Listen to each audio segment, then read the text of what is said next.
উদন্ত বহিৰাগতক সুৰক্ষা দিবলৈ সংবাদ মেলত থলুৱালৈ দুখ ঠেলিলে মুখ্যমন্ত্ৰীয়ে। সংবাদ মেলত প্ৰকাশ পালে মুখ্যমন্ত্ৰীৰ খিলঞ্জীয়া বিৰোধী স্থিতি।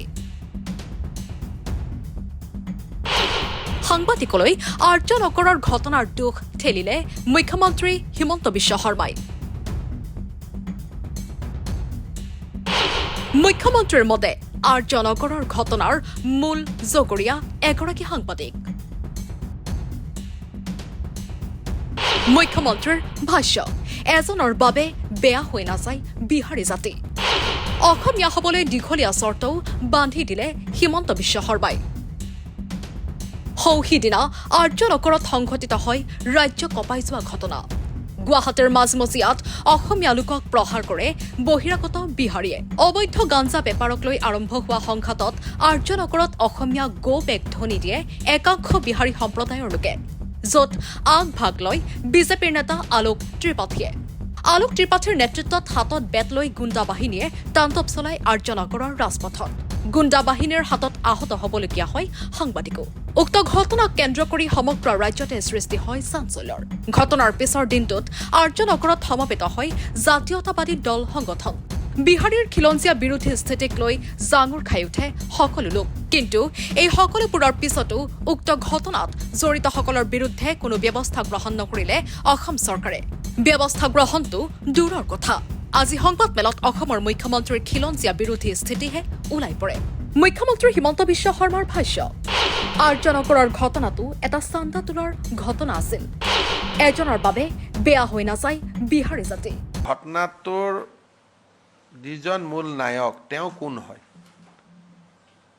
কোনোবা এজন সাংবাদিকৰ নাম এটা ওলাই আছে, ঘূৰি আছে, আপোনালোকে দেখিছে। অসমত যদি অসমীয়া বিহাৰী, অসমীয়া বঙালী এই কাজিয়াবিলাক যদি আমি কৰি থাকোঁ, তেতিয়াহ'লে আমি আকৌ আন্দোলনৰ দিনলৈকে উভতি যাম। এজন ক্ৰিমিনেল হিন্দীভাষী হ'ব পাৰে, কিন্তু তেওঁতো হিন্দীভাষী কমিউনিটিটোক ৰিপ্ৰেজেণ্ট নকৰে। এজন অসমীয়া ল'ৰা এজন কোনোবা কাৰণত ধৰ্ষণৰ গোচৰত পৰিব পাৰে, সেইবুলি যদি গোটেই অসমীয়াক কোনোবাই ৰেপিষ্ট বুলি কয় আমি মানিম নেকি? সেইকাৰণে যিটো অসমত এজন বিহাৰী অসমীয়াৰ কাজিয়া লাগিলে গোটেই বিহাৰী জাতিটোক টানি আনা, অসমীয়া জাতিটোক টানি আনা, এইটোতো কোনো কাৰণে সমৰ্থনযোগ্য নহয়। তেওঁ যদি মিটিং কৰি যে মই সকলো বিহাৰী ৰাইজৰ হৈ এই কাজিয়াখন কৰিছোঁ, তেতিয়া বেলেগ কথা।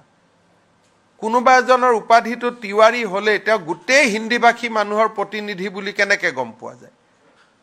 এইবিলাক কৰিলে কি হ'ব? আমাৰ আজি আপোনালোকে এইটো জানি ল'ব যে অসমত যিমান হিন্দীভাষী থাকে তাতকৈ বেছি অসমীয়া ল'ৰা বাহিৰত থাকে। এই কথাবিলাক আমাৰ অসমৰ সাংবাদিকসকলে আপোনালোকেও এইবিলাক লিখা লিখি কৰে। যদি ভাৰতৰ মানুহে কয় যে আপোনালোকৰ 25 লাখ মানুহ ঘূৰাই লওক, 25 লাখতকৈ বেছি অসমীয়া আজি অসমৰ বাহিৰত আছে। এই কথাবোৰ আমি পাহৰি যাওঁ অসমত থকা মানুহখিনি। আজি বাংগালোৰ, হায়দৰাবাদ আপুনি যাব নোৱাৰে, গামোচা এখন লৈ যাওক, গোটেই ৰাস্তাই ৰাস্তাই আপোনাক মাতিব। গতিকে এই বস্তুটো ঠিক বস্তু নহয়। কোনোবা যদি বিহাৰী সংগঠন এটাই বা হিন্দীভাষী সংগঠন এটাই প্ৰস্তাৱ লৈ আমাক আক্ৰমণ কৰে, তেতিয়া বুজি পালোঁ।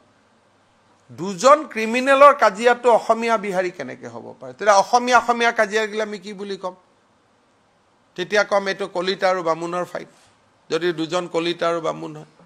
কালি যদি দুজন মিচিং আৰু ৰাভা হয়, আমি ক'ম মিচিং ৰাভাৰ ফাইট।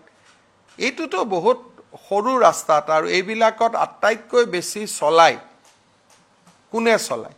আটাইতকৈ সন্দেহযুক্ত বাংলাদেশৰ পৰা অহা মানুহখিনিয়ে এইখিনি বেছিকৈ প্ৰচাৰ কৰা আৰম্ভ কৰে। আজিলৈকে কোনোবা এজন, যিটো নলবাৰীত ঘটনা হ'ল, কোনোবা হিন্দীভাষী এজনে আজিলৈকে কৰা উদাহৰণ আছে নেকি? কোনোবা বঙালী ভাষী এজনে কৰা উদাহৰণ আছে নেকি? গতিকে এইটোতো, সেইকাৰণে মোৰ ভিউটো স্পষ্ট, আমি ভাৰতীয়, আমি অসমীয়া। গতিকে আমি যদি উগ্ৰ অসমীয়া কৰোঁ, তেতিয়াহ'লে আমাৰ 25 লাখ মানুহক আমি ভাৰতৰ পৰা ঘূৰাই আনিব লাগিব। এই আছিল মুখ্যমন্ত্ৰীৰ ভাষ্য। মুখ্যমন্ত্ৰী হিমন্ত বিশ্ব শৰ্মাৰ মতে উক্ত ঘটনাৰ মূল জগৰীয়া হৈছে এজন সাংবাদিক। মুখ্যমন্ত্ৰীৰ মতে অসমৰ বাহিৰত আছে 25 লাখ অসমীয়া যুৱক যুৱতী, গতিকে তেওঁলোকৰ কথা ভাবি একো কৰিব নোৱাৰে চৰকাৰে। মুখ্যমন্ত্ৰীৰ কথাৰ অৰ্থ এয়াই যে অসমৰ বাহিৰত থকা 25 লাখৰ কথা ভাবি বহিৰাগতৰ মাৰ খাবলগীয়া হলেও কোনো কথা নাই। মুখ্যমন্ত্ৰীৰ ভাষ্য, অসমীয়া হবলৈ দীঘলীয়া চৰ্ত মানিব লাগিব, লাভ জেহাদ লেণ্ড জেহাদ বন্ধ মানিব লাগিব। মুখ্যমন্ত্ৰীয়ে আৰ্যনগৰৰ ঘটনাৰ অভিযুক্তক সুৰক্ষা দিবলৈ আনকি এই পৰ্যন্ত কয় যে আজিলৈ কোনো অসমীয়া ছোৱালীক ধৰ্ষণ কৰা নাই মাৰোৱাৰী বঙালীয়ে। আহিবলগীয়া লোকপিয়লক লৈও কেতবোৰ বিতৰ্কিত মন্তব্য কৰে মুখ্যমন্ত্ৰী হিমন্ত বিশ্ব শৰ্মাই। মুখ্যমন্ত্ৰীৰ মতে চৰ চাপৰিৰ মানুহে অসমীয়া ভাষা লিখা নিলিখাক লৈ কোনো প্ৰভাৱ নপৰে লোকপিয়লত। মুখ্যমন্ত্ৰীৰ মতে ঘৰত অসমীয়া ভাষা নকলে লোকপিয়লত লিখাৰ কোনো অৰ্থ নাই। মুখ্যমন্ত্ৰীৰ মন্তব্য, 20% মানুহে অসমীয়া কলেও অসমত অসমীয়া ভাষা থাকিব। চৰ চাপৰিৰ ওপৰত অসমীয়া জীয়াই থাকিব নেকি? তেওঁলোকে লিখিলে লিখক, নিলিখিলে নিলিখিব, কিন্তু ঘৰত যদি অসমীয়া নকয় লিখিলে কি হ'ব? আচল কথাটো হ'ল যে ঘৰত ভাষাটোতো আৰ্টিফিচিয়েলি কোনোবাই মেজৰিটি কৰি ৰাখি লাভ নাই ন। ঘৰৰ ভিতৰত তেওঁলোকে যদি অসমীয়া ভাষা নকয়, অকল লোকপিয়লত অসমীয়া ভাষা লিখি ক'ব আমি বিদেশী নহয়, সেইটোতো নহ'ব নহয়। অসমীয়া ভাষাটো আমি কাৰোবাক, এইটো সাহিত্য সভাৰ সভাপতি ডাঙৰীয়াৰ কথাৰ লগত মোৰ ইয়াত এটা বিৰোধিতা আছে। যদি অসমীয়া ঘৰত নকয় লিখি কি লাভ হ'ব? আৰু এইবিলাকৰ কাৰণে অসমীয়া ভাষা কিবা পাৰ্চেণ্টেজত জীয়াই আছে, এইবিলাক পুৰণা পলিচি আছিলে। ইমান পাৰ্চেণ্টে ক'লে অসমীয়া থাকিব। আমি যেতিয়ালৈকে চন্দ্ৰ সূৰ্য থাকিব অসমত অসমীয়া ভাষা থাকিব। এইটো আৰু কোনোবাই পাৰ্চেণ্টেজৰ লগত ভাষাটো থাকা নাথাকা এইবিলাক পুৰণা কিছুমানে ওলাই দিছিলে যে লোকপিয়লত ইমান পাৰ্চেণ্টেজ হ'লেহে অসমীয়া থাকিব, নহ'লে নাথাকিব। এনেকুৱাতো মই কোনো আইন শুনা নাই। Assamese is the official language, আৰু আমাৰ অফিচিয়েল লেংগুৱেজ এক্টত ক'তো লিখা নাই যে ইমান পাৰ্চেণ্টেজ হ'লেহে অসমীয়া থাকিব, নহ'লে অসমীয়া নাথাকে। কালি যদি মই ধৰি ল'লোঁ যে 20% মানুহে কয় অসমীয়া, তথাপিতো অসমত অসমীয়া থাকিব। কোনোবাই আৰু বাংলাদেশৰ পৰা আহি পেলাই ইয়াতে ভাষাটো বদলাই দিব পাৰে নেকি? তেনেকৈতো নহয়। বৰাকত বঙালী, BTC এৰিয়াত বড়ো, অসমত অসমীয়া, লগত জনজাতীয় ভাষা কাৰ্বি, মিচিং, ৰাভা, চববিলাক অসমত বাগিচাৰ দৰে, এখন বাগিচাৰ দৰে ফুল ফুলি থাকিব।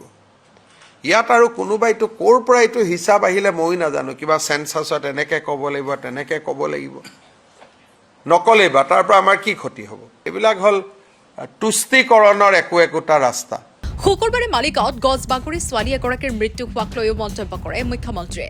সেই ঘটনাৰ গইনালৈ গছ কটাক ন্যায্যতা প্ৰদান কৰিব বিচাৰে মুখ্যমন্ত্ৰীয়ে। মুখ্যমন্ত্ৰীৰ মতে চৰকাৰে আয়ুস শেষ হোৱা গছেই কাটিব বিচাৰে, কিন্তু তাতেই প্ৰতিবাদ কৰে অসমৰ মানুহে। মই সদায় কৈ থাকোঁ যে গছবিলাক বুঢ়া হ'লে কাটিব অনুমতি দিব লাগে। এতিয়াতো আমি আপোনালোকে এনেকুৱা পৰিৱেশ কৰি দিলে একো চুব নোৱাৰা হৈ গ'লো ন। এতিয়া যোনে গছ কাটাৰ বিৰুদ্ধে আন্দোলন কৰে তেওঁলোকে আজি ফেচবুক দি আছে গছবিলাক ভাল কৰি ৰখা নাই। এতিয়া এইটো এটা প্ৰচেছ যে কিছুমান গছ যেতিয়া বিপদজনক অৱস্থালৈকে আহে সেই গছটো আমি কাটিব লাগিব। কাটিলে মানুহ কিছুমান ওলাই আহে বিপদজনক গছ। আজি দীঘলী পুখুৰীটো যিকেইডাল গছক লৈ আন্দোলন কৰিলে 10 বছৰ পিছত সিও বাগৰিব, কাৰণ এটাতো তাৰোতো জীৱনকাল আছে। সেইকাৰণে ফৰেষ্ট ডিপাৰ্টমেণ্টে কি কৰে যে আয়ুস চাই পেলাই গছডাল কাটি তাত নতুন প্লেণ্টেশ্যন কৰে। কিন্তু ইমান হুলস্থুল হৈ যায়। এতিয়া কালিও চাবুৱাৰ ছোৱালীজনীৰ মৃত্যু হৈছে, দুখজনক। সেই গছডাল কাটিব লাগিছিলে আগতে, কিন্তু কাটাৰ কাৰণে পৰিৱেশটো নাই নহয়। এতিয়া আপুনি এটা ছ'চিয়েল মিডিয়াত অলপ লিখক যে মহানগৰীত বিপদজনক গছবিলাক চৰকাৰে কাটিব লাগে, কিয় কাটা নাই বুলি। তেতিয়াহ'লে মই কাটি দিম। নহ'লে আকৌ কাটা আৰম্ভ কৰাৰ লগে লগে সিফালৰ পৰা আহি যায় যে কিয় কাটিলে। এই আছিল আজিৰ কেবিনেটৰ পিছত সংবাদমেলত মুখ্যমন্ত্ৰীয়ে দিয়া মন্তব্য। যি মন্তব্যত ওলাই পৰিছে মুখ্যমন্ত্ৰীৰ খিলঞ্জীয়া বিৰোধী স্থিতি। বহিৰাগতক সুৰক্ষা দিবলৈ মুখ্যমন্ত্ৰী কি পৰ্যায়লৈ নামিব পাৰে সেয়া ওলাই পৰিছে আজিৰ সংবাদমেলত। নিউজ ডেস্ক ৰিপৰ্ট, দি ক্ৰছ কাৰেণ্ট।